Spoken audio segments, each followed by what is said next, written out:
ओम नमो भगवते वासुदेवाय। अतः तृतीयो अध्याय। भगवान के अवतारों का वर्णन। श्री सुत जी कहते हैं, सृष्टि के आदि में भगवान ने लोकों के निर्माण की इच्छा की। इच्छा होते ही उन्होंने महतत्व आदि से निष्पन्न पुरुष रूप ग्रहण किया। उसमें 10 इंद्रियां, एक मन और 5 भूत, ये 16 कलाएं थी। उन्होंने कारण जल में शयन करते हुए जब योग निद्रा का विस्तार किया, तब उनके नाभि सरोवर में से एक कमल प्रकट हुआ और उस कमल से प्रजापतियों के अधिपति ब्रह्मा जी उत्पन्न हुए। भगवान के उस विराट रूप के अंग प्रत्यंग में ही समस्त लोकों की कल्पना की गई है। वह भगवान का विशुद्ध सत्व में श्रेष्ठ रूप है। योगी लोग दिव्य दृष्टि से भगवान के उस रूप का दर्शन करते हैं। भगवान का वह रूप हजारों पैर, जांघें, भुजाएं और मुखों के कारण अत्यंत विलक्षण है। उसमें सहस्त्रों सिर, हजारों कान, हजारों आंखें और हजारों नासिकाएं हैं। हजारों मुकुट, वस्त्र और कुंडल आदि आभूषणों से वह उल्लासित रहता है। भगवान का यही पुरुष रूप, जिसे नारायण कहते हैं, अनेक अवतारों का अक्षय कोश है। इसी से सारे अवतार प्रकट होते हैं। इस रूप के छोटे से छोटे अंश से देवता, पशु, पक्षी और मनुष्य आदि योनियों की सृष्टि होती है। उन्हीं प्रभु ने पहले कोमार सर्ग से सनक, सनंदन, सनातन और सनत कुमार, इन 4 ब्राह्मणों के रूप में अवतार ग्रहण करके अत्यंत कठिन अखंड ब्रह्मचर्य का पालन किया। दूसरी बार इस संसार के कल्याण के लिए समस्त यज्ञों के स्वामी उन भगवान ने ही रसातल में गई हुई पृथ्वी को निकाल लाने के लिए विचार से सुपर रूप ग्रहण किया। ऋषियों की सृष्टि में उन्होंने देवऋषि नारद के रूप में तीसरा अवतार ग्रहण किया और सात्वत तंत्र का, जिसे नारद पांचरात भी कहते हैं, उपदेश किया। उसमें कर्मों के द्वारा किस प्रकार कर्म बंधन से मुक्ति मिलती है, इसका वर्णन है। धर्म की पत्नी मूर्ति के गर्भ से उन्होंने नर नारायण के रूप में चौथा अवतार ग्रहण किया। इस अवतार में उन्होंने ऋषि बनकर मन और इंद्रियों का सर्वथा संयम करके बड़ी कठिन तपस्या की। 5वें अवतार में वे सिद्धों के स्वामी कपिल के रूप में प्रकट हुए और तत्वों का निर्णय करने वाले सांख्य शास्त्र का, जो समय के फेर से लुप्त हो गया था, आसुरी नामक ब्राह्मण को उपदेश किया। अनुसुईया के वर मांगने पर 6ठे अवतार में वे अत्रि की संतान दत्तात्रेय हुए। इस अवतार में उन्होंने अलग और प्रहलाद आदि को ब्रह्म ज्ञान का उपदेश किया। 7वीं बार रुचि प्रजापति की आकुति नामक पत्नी से यज्ञ के रूप में उन्होंने अवतार ग्रहण किया और अपने पुत्र याम आदि देवताओं के साथ स्वयंभू मनवंतर की रक्षा की। राजा नाभि की पत्नी मेरु देवी के गर्भ से ऋषभ देव के रूप में भगवान ने 8वां अवतार ग्रहण किया। इस रूप में उन्होंने परमहंसों का वह मार्ग, जो सभी आश्रमियों के लिए वंदनीय है, दिखाया। ऋषियों की प्रार्थना से वे 9वीं बार राजा पृथु के रूप में अवतीर्ण हुए। सोनकादि ऋषियों इस अवतार में उन्होंने पृथ्वी के समस्त औषधियों का दोहन किया था।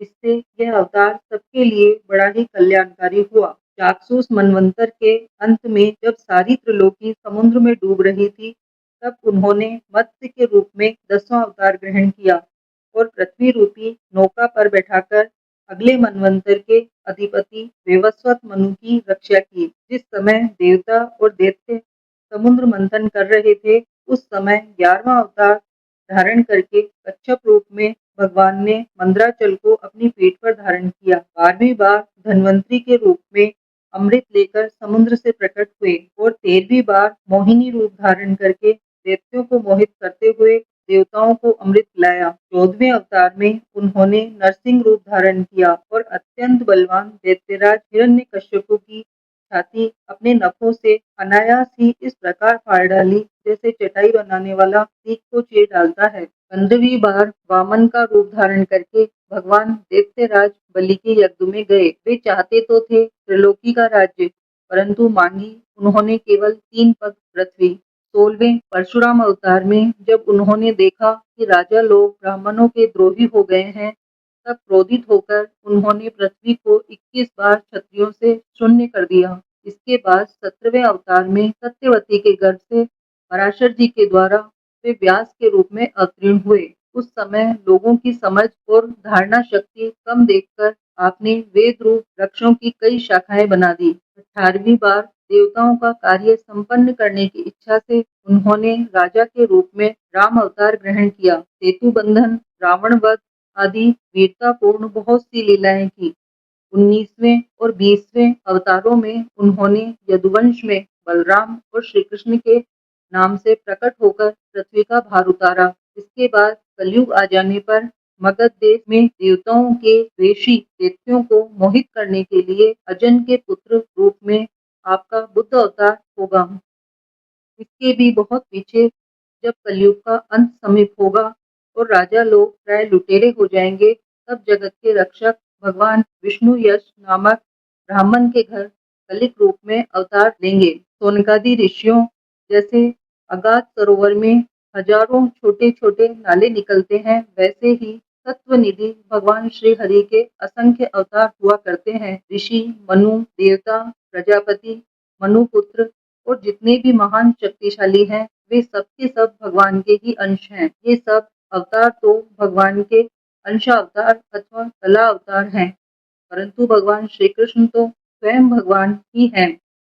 जब लोग दैत्यों के अत्याचार से व्याकुल हो उठते हैं, तब युग युग में अनेक रूप धारण करके भगवान उनकी रक्षा करते हैं। भगवान के दिव्य जन्मों की यह कथा अत्यंत गोपनीय रहस्यमयी है। जो मनुष्य एकाग्र चित्त से नियम पूर्वक सायकाल और प्रातःकाल प्रेम से इसका पाठ करता है, वह सब दुखों से छूट जाता है। प्राकट स्वरूप रहित चिन्मय भगवान का जो यह स्थूल जगत का रूप है, यह उनकी माया के महतत्व आदि गुणों से भगवान में ही कल्पित है। जैसे बादल वायु के आश्रय रहते हैं और धूसरपना धूल में होता है, परंतु अल्प बुद्धि मनुष्य बादलों का आकाश में और धूसरपने का वायु में आरोप करते हैं।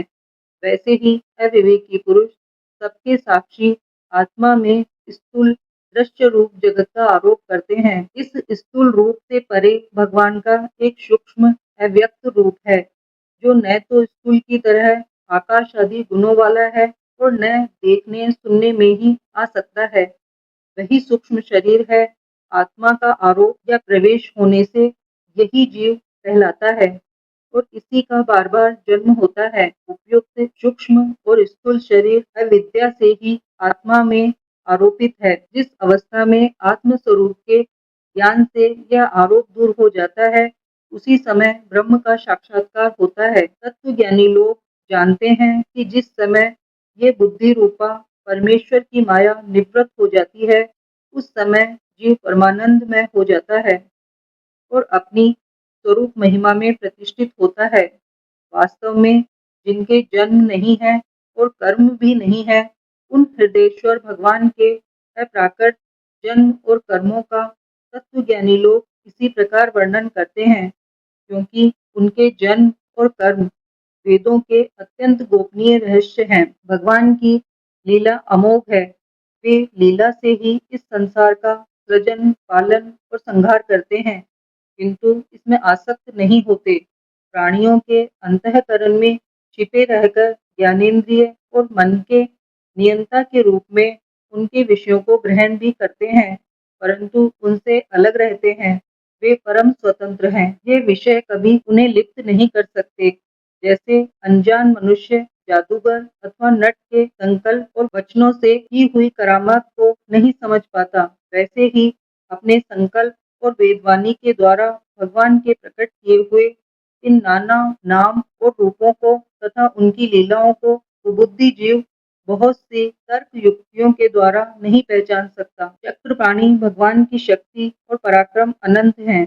उनकी कोई थाह नहीं पा सकता। वे सारे जगत के निर्माता होने पर भी उससे सर्वथा परे हैं।